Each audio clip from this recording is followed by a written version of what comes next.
नमस्कार साथियों, समग्र क्लासेस के यूट्यूब चैनल में आपका एक बार फिर से स्वागत है। साथियों, आज हम विज्ञान कक्षा 8वीं की 8 ग्रेड अभ्यास पुस्तिका के अध्याय 5 के प्रश्नोत्तरों का हल देखेंगे। तो चलिए वीडियो शुरू करते हैं।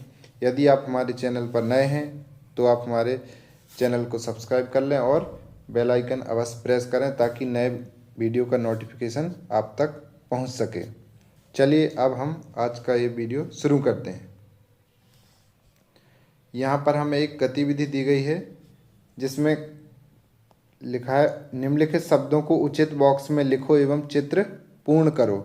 तो यहाँ पर आपको कुछ आकृतियाँ दी गई हैं और उनमें कुछ शब्द लिखे हुए हैं, तो उनको हमें उसी प्रकार की आकृतियों में भरना है। जो एक आयताकार आकृति है उसमें जो शब्द लिखे हैं उनको हमें आयताकार में भरना है, और जो षटभुज वाली जो बनी हुई है, षटकोण जो बना हुआ है, उनको हमें यहाँ पर लिखना है। तो इसको तो आप सरलता से देख करके और लिख ही देंगे। तो चलिए देख लेते हैं इसमें क्या क्या भरा जाएगा। यहाँ पर आ जाएगा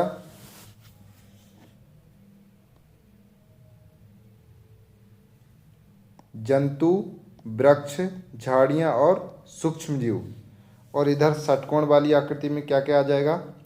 प्रवास, संकटापन्न जीव, अभयारण्य, राष्ट्रीय उद्यान और पुनः वनरोपण। तो ये शब्द यहाँ पर भर दिए जाएंगे। फिर नीचे लिखा है शब्दों को उचित बॉक्स में भरने के पश्चात आपके मन में जो विचार आए उसे बॉक्स में लिखिए। तो यहाँ पर आप अपने स्वयं के विचार भी लिख सकते हैं, और एक उदाहरण के लिए मैंने यहाँ पर लिखकर दिया हुआ है। बहुत से जंतु एवं पादप की प्रजातियाँ समाप्त होने की कगार पर हैं, अतः उनके संरक्षण के लिए सामूहिक प्रयास होना चाहिए। ये मेरा विचार है। यदि आपका इन शब्दों से समझ के अनुसार कुछ विचार उत्पन्न होता है तो आप उसको यहाँ पर लिख सकते हैं। ठीक है, इसमें सही गलत का कोई रोल नहीं रहता है। चलिए अब हम बहुविकल्पीय प्रश्नों को हल करेंगे। प्रश्न 1 है हमारा, सही विकल्प के आगे सही का निशान लगाइए। तो इसका पहला प्रश्न है, यदि वन विलुप्त हो जाए तो क्या होगा? यदि वन जो है विलुप्त हो जाए तो क्या होगा? तो इसका आंसर होगा वायु में CO2 की मात्रा बढ़ जाएगी। क्यों? क्योंकि जो वन होते हैं उनसे हमें ऑक्सीजन मिलती है, और जो वन होते हैं वो CO2 का उपयोग करते हैं। तो जब वन समाप्त हो जाएंगे तो वो CO2 का उपयोग नहीं करेंगे और हमारे वायुमंडल में CO2 की मात्रा बढ़ जाएगी। दूसरा प्रश्न है, एक वन्य जीव अभयारण्य में काला हिरण, सुनहरी बिल्ली, घड़ियाल तथा गेंडा क्या दर्शाते हैं? तो अपन ने पाठ के दौरान पढ़ा है कि कुछ क्षेत्रों में जो है विशेष प्रजातियां होती हैं, और उसमें अलग अलग प्रजातियां होती हैं सजीवों की कहीं पर जो है विशेष पौधे पाए जाते हैं और कहीं पर विशेष प्रकार के जंतु पाए जाते हैं। तो जब भी हम विशेष जंतुओं की बात करते हैं तो वो आते हैं हमारे क्या? प्राणी जात के अंतर्गत। तो इसका आंसर हो जाएगा ऑप्शन बी, प्राणी जात। और यदि कहीं पर वनस्पति की बात होगी, पेड़ पौधों की बात होगी, तो वहां पर आता है वनस्पति जात। ठीक। तीसरा प्रश्न है, वनोन्मूलन का प्राकृतिक कारण है। वनोन्मूलन अर्थात वनों का या वनों की कटाई भी अपन इसको समझ सकते हैं, या वनों का नष्ट होना।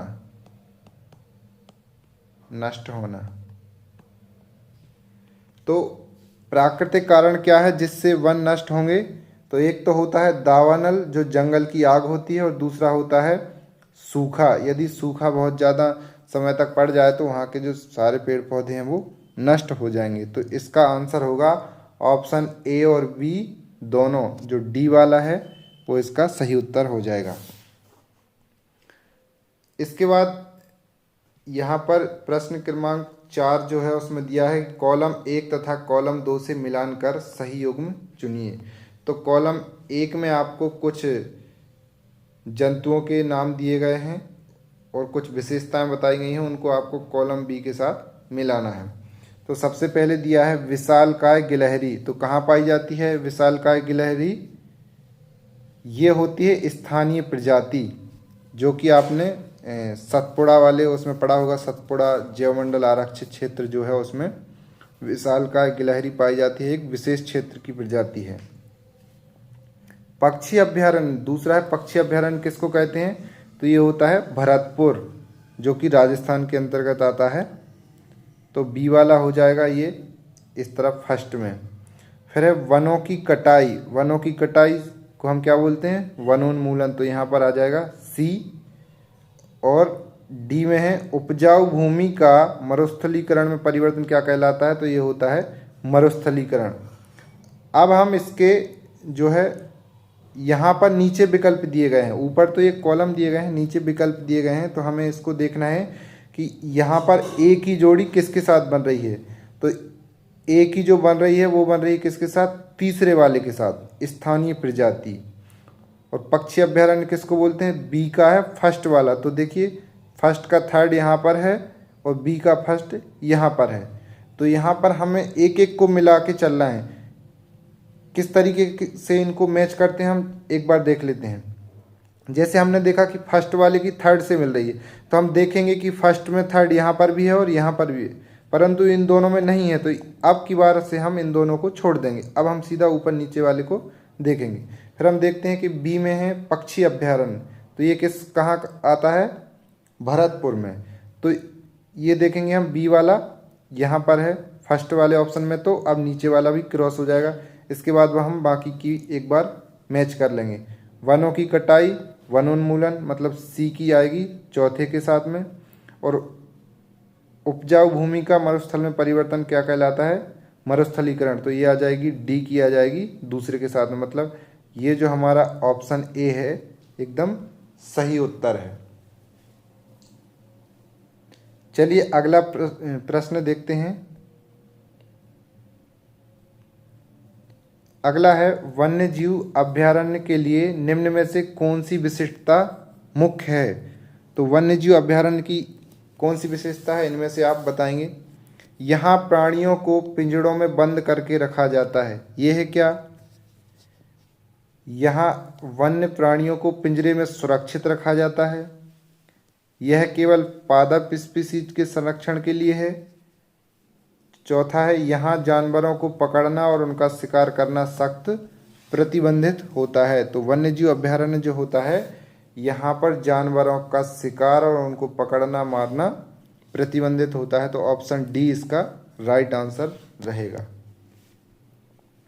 चलिए अब आ जाते हैं हमारे खाली स्थान। तो हमें इन खाली स्थानों को फिल करना है। प्रश्न क्रमांक दूसरा है दिए गए शब्दों की सहायता से रिक्त स्थानों की पूर्ति कीजिए। तो यहाँ पर आपको ब्रैकेट में कुछ शब्द दिए गए हैं, इनकी सहायता से ये जो नीचे खाली स्थान दिए हैं इनको भरना है। तो पहले खाली स्थान में आ जाएगा हमारा क्या? जैवमंडल आरक्षित क्षेत्र। दूसरे में आ जाएगा वनोन्मूलन। तीसरे में भर जाएगा यहाँ पर रेड डाटा पुस्तक। और चौथा साल सागौन आम जामुन, ये क्या है? हमारे वनस्पति जात। और कागज बचाने का अर्थ है पेड़ों को बचाना। ठीक, तो एक बार आप फिर से देख लीजिए। पहले वाले में आएगा जैवमंडल आरक्षित क्षेत्र। यहाँ पर पर्याप्त जगह नहीं थी इसलिए मैंने इसको आधा इधर लिख दिया है लास्ट में। तो आप भी इसको इस तरीके से भर सकते हैं। दूसरे में आ जाएगा वनोन्मूलन। तीसरे में रेड डाटा पुस्तक। चौथे में वनस्पति जात और पांचवें में पेड़ों। ठीक, अब हम चलते हैं अति लघु उत्तरीय प्रश्न की ओर। तो अति लघु उत्तरीय प्रश्न में प्रश्न क्रमांक 3 से हमारे शुरू होते हैं, जिसमें पहला है वन्य जीव अभ्यारण्य तथा राष्ट्रीय उद्यान क्यों बनाए जाते हैं? तो इसका उत्तर होगा वन एवं वन्य प्राणियों का संरक्षण एवं परिरक्षण हेतु वन्य जीव अभ्यारण्य तथा राष्ट्रीय उद्यान बनाए जाते हैं। ठीक, तो इस तरीके से इसका उत्तर हो जाएगा। अब हमारा अगला प्रश्न है प्रश्न क्रमांक 4। यदि वनस्पतियों के संरक्षण हेतु वन्यजीव अभ्यारण्य, राष्ट्रीय उद्यान एवं जैवमंडल आरक्षित क्षेत्र न बनाए जाएं तो पारिस्थितिकी तंत्र पर क्या प्रभाव पड़ेगा? तो इसका उत्तर होगा हमारा, यदि वन्य प्राणियों का संरक्षण ना किया जाए तो वे धीरे धीरे समाप्त होने लगेंगे, जिससे कि खाद्य श्रृंखला टूट जाएगी और पारिस्थितिकी तंत्र का संतुलन बिगड़ जाएगा। ठीक है, यदि आपको राइटिंग समझ में नहीं आती है तो इसलिए मैं उसको एक बार स्पष्ट रूप से पढ़ देता हूँ, तो आप सुन कर के भी उसको लिख सकते हैं। ठीक, अब आता है हमारा प्रश्न क्रमांक 5। बड़े जंतुओं की अपेक्षा छोटे प्राणियों के विलुप्त होने की संभावना कहीं अधिक है, क्यों? तो इसका उत्तर होगा, बड़े जंतुओं की अपेक्षा छोटे प्राणियों के विलुप्त होने की संभावना कहीं अधिक है क्योंकि हम उनको निर्दयता से मार डालते हैं और पारितंत्र में उनके योगदान को नहीं समझते। तो इस प्रश्न का अर्थ ये है कि जो छोटे जीव जंतु हैं उनके विलुप्त होने की संभावना अधिक होती है। क्यों? ऐसा इसलिए होता है कि हम क्या करते हैं, छोटे मोटे जीव जंतुओं को यूं ही बेवजह कुचल देते हैं, मार देते हैं। हम क्या समझते हैं कि इनका इस धरती पर, इस वातावरण में, इस पारितंत्र में क्या योगदान है, तो हम ये समझते नहीं हैं और उनको निर्दयता से मारते रहते हैं, इसलिए इनके विलुप्त होने की संभावना अधिक है।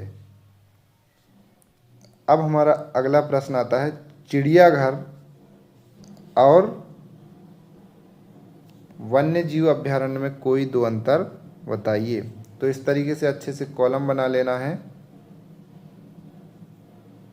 इधर आ जाएगा चिड़ियाघर, इधर वन्य जीव अभ्यारण्य। तो हमारा पहला अंतर है, यहाँ पर वन्य जीव कृत्रिम आवास में संरक्षित रहते हैं। कहाँ पर?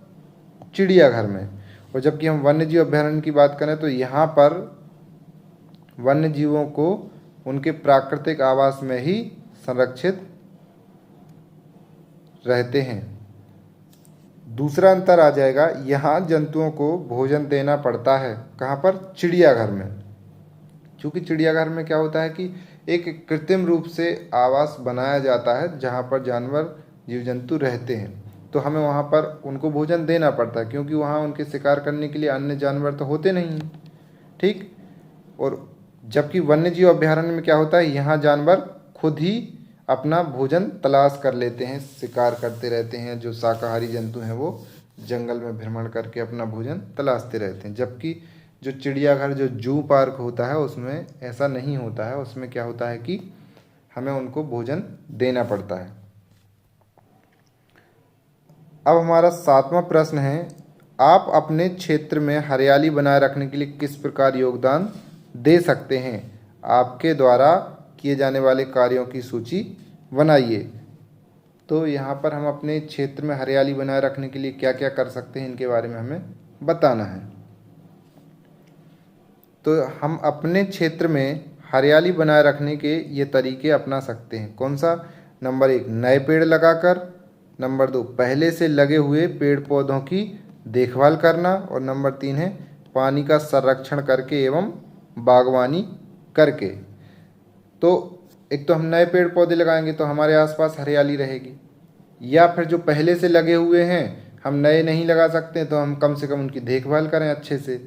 और तीसरा है कि हम पानी का संरक्षण करें, क्योंकि जब पानी होगा तो ही पौधों को पानी मिल पाएगा और हरियाली हमारे आसपास बनी रहेगी।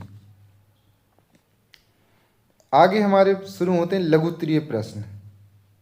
तो लघुत्तरीय प्रश्न में पहला प्रश्न है, क्या मानव जाति भी जीव जंतुओं के लिए खतरा बन सकती है? स्पष्ट कीजिए। तो बिल्कुल भाई, मनुष्य ही इस पृथ्वी पर एक ऐसा प्राणी है जो अन्य प्राणियों के लिए सबसे बड़ा खतरा है। तो इसका उत्तर हम देंगे, हाँ, मानव जाति भी जीव जंतुओं के लिए खतरा बन सकती है। कैसे? नंबर 1, मनुष्य वनों का अतिक्रमण करके उन्हें नष्ट कर देते हैं। दूसरा, मानव और वन्य जीवों में संघर्ष से जानवरों को नुकसान होता है। तीसरा है, जंगली जानवरों का शिकार करना, उनके आवासों को नष्ट करने से भी वन्य जीवों की संख्या घटती है।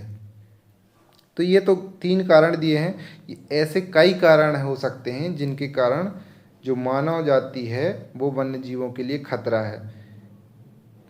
सबसे बड़ा तो ये कि हम वनों को नष्ट करते हैं, और वन जो होता है वन्य जीवों का आवास होता है, और जब किसी प्राणी का आवास ही नहीं रहेगा तो उसके तो नष्ट होने का खतरा ज़्यादा ही बढ़ जाएगा। ठीक, चलिए आगे बढ़ते हैं। अगला प्रश्न है प्रश्न क्रमांक 9। कल्पना कीजिए अगर पृथ्वी से वन समाप्त हो जाए तो निम्न पर क्या प्रभाव पड़ेगा। तो यहाँ पर प्रश्न में ये कल्पना पूछी गई है कि पृथ्वी से यदि वन समाप्त हो जाए तो इन पर क्या प्रभाव पड़ेगा। सबसे पहला पूछा है मनुष्य पर, तो क्या प्रभाव पड़ेगा।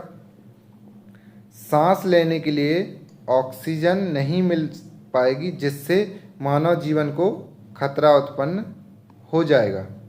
दूसरा, वनों से प्राप्त होने वाले संसाधन नहीं मिल पाएंगे, जिससे जीवन यापन करने में कठिनाई उत्पन्न होगी। इसके आगे इसी का दूसरा हिस्सा है इसी प्रश्न का, पर्यावरण पर क्या प्रभाव पड़ेगा। तो इसका उत्तर हो जाएगा वन समाप्त होने से जल चक्र, यहाँ पर ध्यान रखना जल चक्र लिखा हुआ है, जल चक्र का संतुलन बिगड़ जाएगा और बाढ़ तथा सूखा जैसे हालात होंगे। वन समाप्त होने से वन्यजीव भी समाप्त हो जाएंगे, जिससे पारिस्थितिकी तंत्र का संतुलन बिगड़ जाएगा। ठीक, तो ये था इसका उत्तर। अब हमारा प्रश्न क्रमांक 10 है। यदि ध्रुवीय भालू को सतपुड़ा राष्ट्रीय उद्यान में रहने के लिए लाया जाए तो क्या वो अपना अस्तित्व लंबे समय तक बनाए रख पाएगा। उत्तर को कारण सहित स्पष्ट कीजिए। तो प्रश्न क्रमांक 10 में ये कहा गया है कि यदि जो ध्रुवीय भालू होता है जो ठंडे प्रदेशों में रहता है, उसको हम यदि सतपुड़ा राष्ट्रीय उद्यान में लाएंगे तो क्या वो लंबे समय तक जीवित रह पाएगा। तो ये तो आप भी जानते हो कि ऐसा संभव नहीं हो पाएगा, क्योंकि जीवों का अपने एक भौगोलिक क्षेत्र और मौसम के अनुसार शरीर में उनके अनुकूलन पाया जाता है कि वो उस मौसम के हिसाब से अपने आप को ढाल लेते हैं। तो जब हम एक ठंडे प्रदेश में रहने वाले प्राणी को उष्ण प्रदेश में ले आएंगे तो वो गर्मी के कारण ही उसको जीवन यापन करने में कठिनाई होने लगेगी। तो इसका उत्तर हम लिखेंगे ध्रुवीय भालू ठंडे वातावरण में रहने के लिए अनुकूलित होते हैं। यदि उसे सतपुड़ा राष्ट्रीय उद्यान में लाया जाए तो वह ज़्यादा लंबे समय तक जीवित नहीं रह पाएगा, क्योंकि यहाँ गर्मी अधिक होती है और वातावरण भी अलग है। ठीक, चलिए अब बढ़ते हैं नेक्स्ट 11 नंबर के प्रश्न की ओर। तो 11 नंबर के प्रश्न में के अलग अलग हिस्से हैं, तो हम सबसे पहले ए वाला हिस्सा देखते हैं। पहेली अपने माता पिता के साथ राष्ट्रीय उद्यान भ्रमण के लिए गई। वहाँ उसने नदी किनारे कुछ पक्षी देखे। पहेली की माँ ने उसे बताया कि ये पक्षी संसार के अन्य भागों से उड़कर यहाँ आए हैं। बताइए। अब इसमें अलग अलग प्रश्न पूछे जाएंगे आपसे। पहला है ए, ये पक्षी जो अपने मूल आवास से उड़कर सुदूर क्षेत्रों तक लंबी यात्रा करते हैं क्या कहलाते हैं। तो इनको बोलते हैं हम प्रवासी पक्षी, जो दूसरे देशों से रह के किसी अन्य भौगोलिक क्षेत्र में रहने के लिए चले जाते हैं, तो उनको बोलते हैं हम प्रवासी पक्षी। तो इसका उत्तर हो जाएगा ये पक्षी जो अपने मूल आवास से उड़कर सुदूर क्षेत्रों तक लंबी यात्रा करते हैं प्रवासी पक्षी कहलाते हैं। इसी का बी नंबर का प्रश्न है, ये पक्षी अपना मूल आवास छोड़कर सुदूर क्षेत्रों की यात्रा क्यों करते हैं। तो इसका उत्तर है जलवायु परिवर्तन के कारण उस समय उनके मूल आवास में बहुत अधिक ठंड होने के कारण ये पक्षी प्रत्येक वर्ष सुदूर क्षेत्रों में चले जाते हैं, यहाँ पर अंडे देते हैं अर्थात प्रजनन करते हैं। तो क्या होता है कि ये जिस क्षेत्र में रहते हैं वहाँ पे जब ज़्यादा ठंडी पड़ने का मौसम आ जाता है तो ये दूसरे क्षेत्रों में चले जाते हैं और वहाँ पर रहते हैं, वहीं पर प्रजनन करते हैं और फिर वापस 2-4 महीने बाद जब मौसम बदलने लगता है तो फिर अपने मूल आवास क्षेत्र में चले जाते हैं। तीसरा है सी वाला, इन पक्षियों के उदाहरण दीजिए। तो इन पक्षियों में सबसे जो प्रचलित है वो है साइबेरियन क्रेन और ग्रेटर फ्लेमिंगो। ये प्रवासी पक्षी आमतौर पर सर्दियों के मौसम में भारत में आते हैं। अब है प्रश्न क्रमांक 11। बाघ उन स्पीसीज में से एक है जो धीरे धीरे हमारे वनों में से समाप्त हो रहा है, लेकिन वन्य जीवों के लिए आरक्षित क्षेत्रों में बाघों की संख्या में वृद्धि हो रही है। इसका कारण क्या है? तो इसका उत्तर है आरक्षित क्षेत्रों में बाघों की संख्या में वृद्धि हो रही है। इसका कारण यह है कि इन आरक्षित क्षेत्रों में कड़े नियम लागू किए जाते हैं। इन क्षेत्रों में अवैध शिकार करना, जानवरों को पकड़ना मारना पूर्णतः निषिद्ध होता है।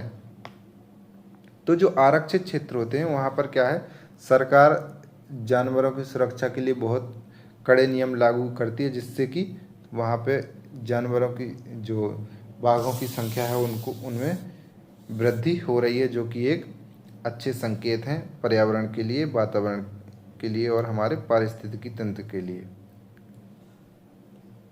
अब है हमारा प्रश्न क्रमांक 13। दीर्घ उत्तरीय प्रश्न यहाँ से शुरू होते हैं कि किसी पारितंत्र में हरे पौधे, शाकाहारी, मांसाहारी जीव जंतु एवं सूक्ष्म जीव पाए जाते हैं। यदि इस परितंत्र में कुछ प्रतिकूल परिस्थितियां उत्पन्न हो जाएं तो क्या होगा? कौन कौन सी प्रतिकूल परिस्थितियां? नंबर 1, यदि हरे पेड़ पौधे सूख जाएं तो क्या होगा? अरे भाई, हरे पेड़ पौधे सूख जाएंगे तो दुनिया ही समाप्त हो जाएगी, क्योंकि सभी जो जीव हैं वो प्रत्यक्ष या अप्रत्यक्ष रूप से पेड़ पौधों पर ही निर्भर हैं भोजन के लिए।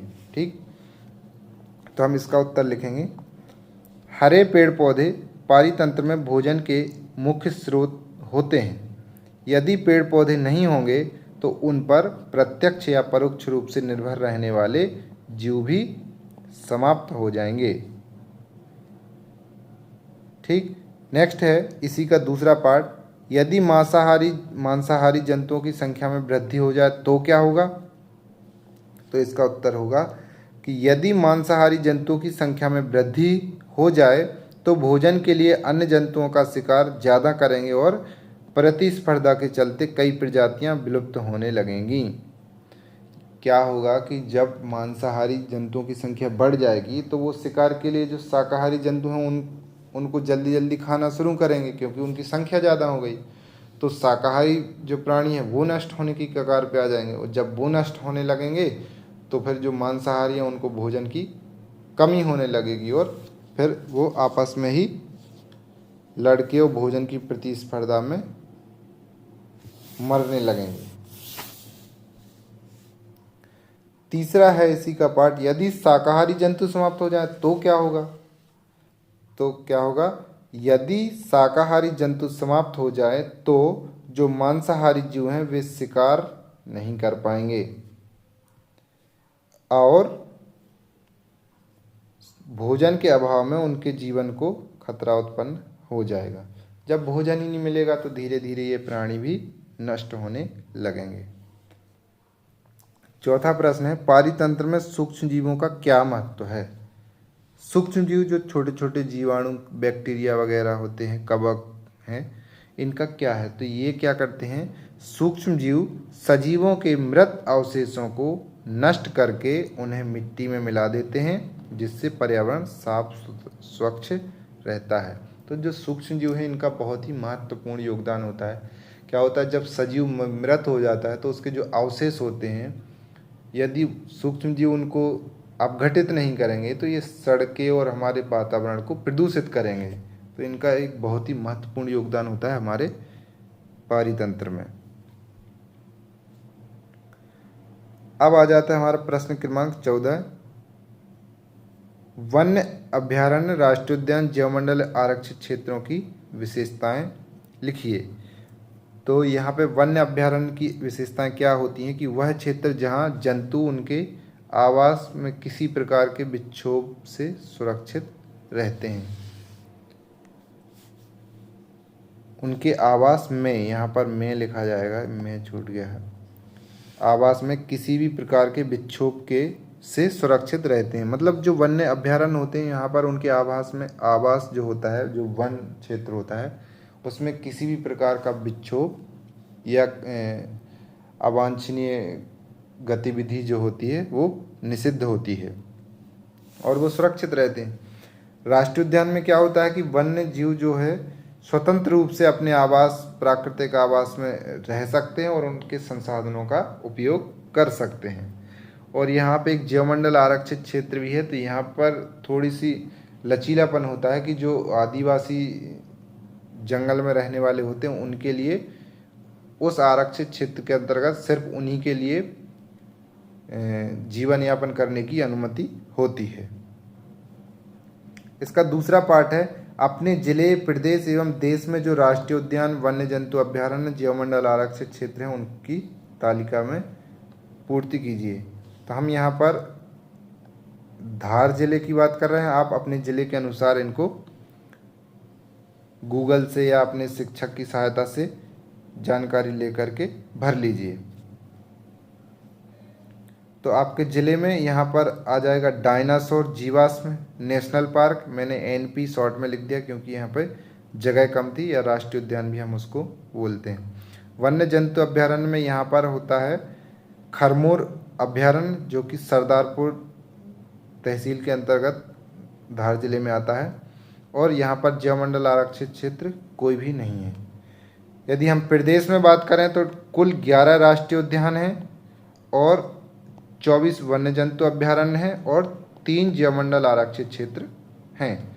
यदि हम देश में बात करें तो कुल 106 राष्ट्रीय उद्यान हैं, 573 वन्य जंतु अभयारण्य और 18 जीवमंडल आरक्षित क्षेत्र हैं। इसके बाद हमारा प्रश्न क्रमांक 15 है, एक विद्यालय में प्रति वर्ष 4 टन कागज की खपत होती है। यदि विद्यालय अपने कागजों की प्रतिपूर्ति करना चाहते हैं तो इन्हें प्रति वर्ष कितने पौधों को लगाना होगा? 1 टन कागज के लिए 17 वृक्षों को काटा जाता है। तो जब एक टन कागज के लिए 17 वृक्षों को काटा जाता है तो 4 टन कागज के लिए कितने वृक्ष काटे जाएंगे? 17 का गुणा 4 में कर देंगे तो कितना आएगा? 68। तो कितने प्रत्येक वर्ष जो है, यदि हम कागज की प्रतिपूर्ति करना चाहते हैं तो हमें कितने 68 पेड़ लगाने पड़ेंगे। तो इसका उत्तर हो जाएगा, हम जानते हैं कि 1 टन, यहाँ पर टक लिख गया, टन लिखना है यहाँ पे, 1 टन कागज प्राप्त करने के लिए पूर्ण विकसित 17 वृक्षों को काटा जाता है। यदि एक विद्यालय में प्रतिवर्ष 4 टन कागज की खपत होती है तो उन्हें प्रतिवर्ष 68 पौधों को लगाना होगा। ठीक, इसी का दूसरा हिस्सा है,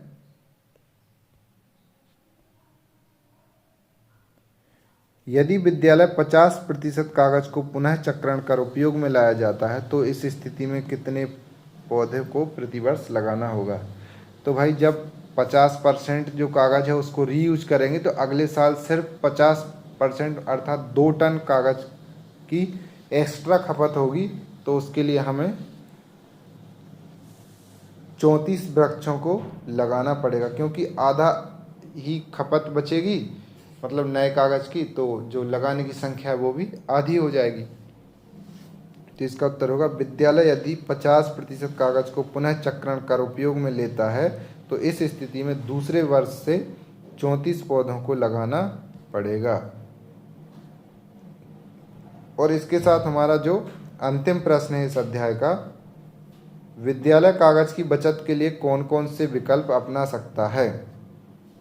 तो नंबर 1 है कागज का कम से कम उपयोग किया जाए। दूसरा है वर्तमान समय में कोई भी जानकारी को प्रिंट करने के बजाय ज़्यादा से ज़्यादा डिजिटल रूप में भंडारित किया जाए। ठीक, और तीसरा है कागज का पुनः उपयोग किया जाए, और चौथा है कागज का पुनः चक्रण किया जाए। ठीक, तो ये थे हमारे आज के इस अध्याय के प्रश्न।